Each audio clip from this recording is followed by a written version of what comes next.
Allez, donc nous sommes aujourd'hui le 12 du mois de Cheshvan.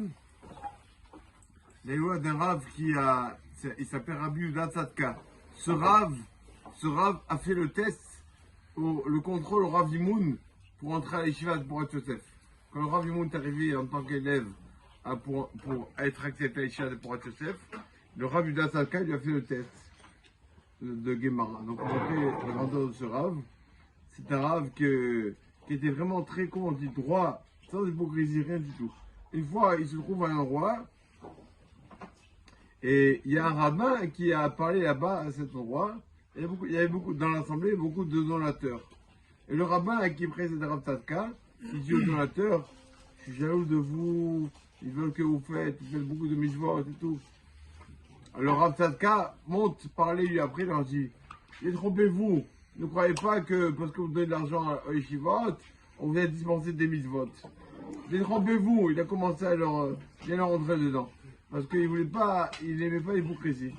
En tout cas, il racontait qu'une fois, d'abord il était un sioum de Gemara. Il était présent tout le monde sait quand on fait une Gemara, on fait une fête, on dit un paragraphe à Dranalach. Dans ce paragraphe, il y a une phrase qui dit que ta Torah soit notre métier dans ce monde, qu'on en fasse notre but essentiel, et qu'elle soit avec nous au monde futur. Le Rav Tzadka dit, pourquoi on demande que la Torah soit avec nous au monde futur? Est-ce qu'elle va nous abandonner au monde futur? C'est sûr que notre Torah, comme tu dis ici, sera avec nous au monde futur, c'est sûr. Elle dit non, des fois une personne, il étudie ici dans ce monde, mais après, il a méditation sur un tel, alors toute sa Torah, tout le mérite de sa Torah, elle s'en va, elle va à un tel. C'est que Rav Ezraïm qui dit ça. Quand une personne dit du mal sur une autre, alors la Torah de cette personne qui a parlé, tous ses mérites vont à l'autre. Donc une personne qui étudie la Torah et qui dit de la médisance, le pauvre, il étudie ici, mais pas sûr que la Torah le suivra là-bas. Rav Tzadka disait, est-ce que tu veux vraiment un talisman, une ségoula pour ne pas dire la médisance? Il disait, mets-toi une photo de toi à la maison, mets-toi que tu vois tout le temps, photo du Rav Ezraïm. C'est un Rav qui a beaucoup insisté sur la Shonara. Donc si tu mets la photo de ce Rav, ça te rappellera toujours. Et je disais, il a raconté une parabole très connue, je ne sais pas si c'est une parabole, une vraie histoire. Je pense que c'est une parabole, qui avait un village juif qui était sur la frontière de la Russie et la Pologne. Et dans ce village juif, donc qui était en Russie, il était sur la frontière. Mais le cimetière juif était à la Pologne, était sur le terrain de la Pologne. Et on devait toujours, pour enterrer un mort, on devait passer la frontière. Et bien sûr, payer quelque chose pour enterrer le mort là-bas en Pologne.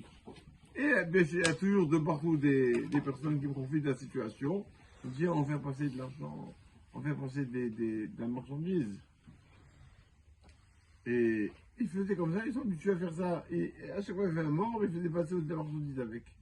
Une fois, il y a un gardien au péage, un douanier, qui voit, qui dit, et quoi, ils font un enterrement, ils mettent un mort, ils enterrement, et je vois personne qui pleure. Il n'y a personne qui pleure. Alors, il leur dit, arrêtez, je vais contrôler, ouvrez-moi les cercueils, je vais contrôler. Il ouvre, il voit de la marchandise. Et eux, ils se mettent à pleurer. Il leur dit, il fallait pleurer avant, pas maintenant. En tout cas, il disait pareil, les personnes, pas qui pleurent après 120 ans, j'ai pas fait ça, on pleure ici, il faut se soucier de nous ici, on est là ici pour se soucier. Il y a une parabole reconnue avec une personne qui était, une fois, à payer un billet d'avion pour la classe normale, comment on dit, économique. La classe pour monter classe économique. Il a payé pour entrer classe économique, ce monsieur, et il monte dans l'avion, il s'assoit en business.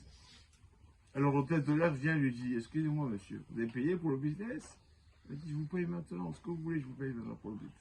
Il dit, non, c'était en bas, c'est quand vous avez pris le billet, et c'était avant qu'il fallait payer, pas maintenant. Donc à nous de nous soucier de nous, ici dans ce monde, qu'on peut faire Torah Mitzvot.